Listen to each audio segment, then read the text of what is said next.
आज बिहार के प्रथम मुख्यमंत्री श्री कृष्ण सिंह की पुण्यतिथि है और आज भूमिहार ब्राह्मण एकता मंच फाउंडेशन के द्वारा मनाया जा रहा है पुण्यतिथि। अभी हम आशुतोष कुमार से पूछेंगे जो राष्ट्रीय जनजन पार्टी चलाते हैं, उसके क्या कुछ कहेंगे श्री कृष्ण सिंह की पुण्यतिथि पर। वो कि हम लोग अनुयायी हैं और वो हमारे आदर्श हैं, तो उनके पुण्यतिथि पर हम लोग आज एकत्रित हुए हैं।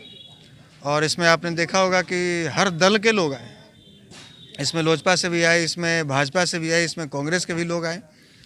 और चूँकि हम जैसा समझते हैं कि श्री बाबू को किसी जाति और पार्टी में समेट कर रखना उनके साथ नाइंसाफ़ी होगी, तो हम उनके दिखाए रास्ते पर चलने का प्रयास कर रहे हैं। और जो भी गणमान्य हमारे अतिथि आए हुए थे, श्री बाबू के बारे में उन्होंने अच्छी अच्छी बातें कही और समाज को एक संदेश देने का प्रयास किया कि कैसे उनके द्वारा दिखाए रास्ते पर चलकर हम बेहतर समाज, बेहतर बिहार और बेहतर राष्ट्र का निर्माण कर सकते हैं।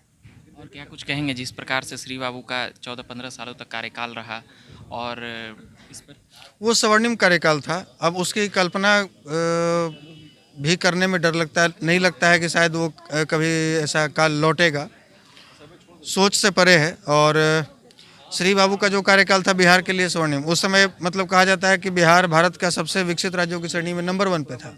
और आज आप देखिए श्री बाबू के द्वारा जो भी कल कारखाने, उद्योग धंधे बिहार में लगाए गए, पिछले 30 वर्षों की सरकारों ने उन्हें बंद करा दिया और हजारों लाखों एकड़ ज़मीनें उन कल कारखानों के नाम पर ऐसे ही परीत पड़ी हुई हैं।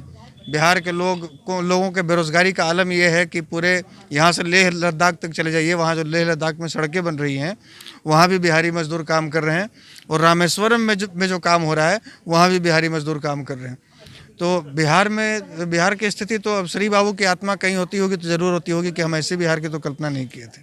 श्री कृष्ण सिंह को लेकर भारत रत्न की भी मांगे हो रही है, इसको लेकर आप कैसे देखते हैं? क्या पार्टियों से उम्मीद है बिहार सरकार से? निश्चित रूप से श्री बाबू केवल बिहार ही नहीं, भारत के धरोहर थे और इनके लिए भारत रत्न कोई बहुत बड़ी चीज़ नहीं है।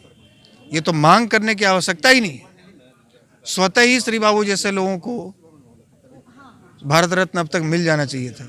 और थोड़ी भी लाज शर्म बची है राज्य सरकार में, केंद्र सरकार में, तो श्री बाबू को जितना जल्दी हो सके तो इनके लिए भारत रत्न की मांग बात लाए, भारत रत्न दे इन्हें। सभी पार्टियों को आपने एक मंच पे लाया है, इसको कैसे देखते हैं आप?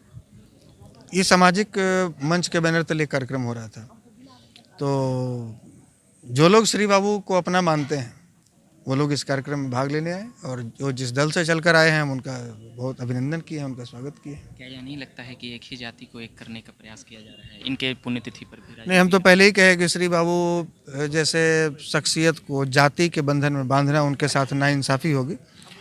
लेकिन जो अपने आप को श्री बाबू के अनुयायी मानते हैं, चाहे वो किसी भी, उन्होंने तो दलितों के लिए भी काम किया, उन्होंने तो मुसलमानों के लिए भी काम किया, तो जो श्री बाबू को अपना मानते हैं, इसमें जो हमारे सभागार में आज बैठे हुए थे तो कई दूसरे समाज के भी लोग थे, केवल भूमिहार या ब्राह्मण समाज के नहीं थे।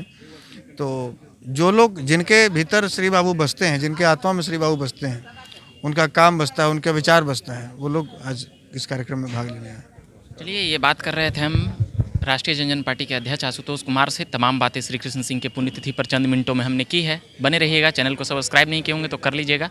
धन्यवाद।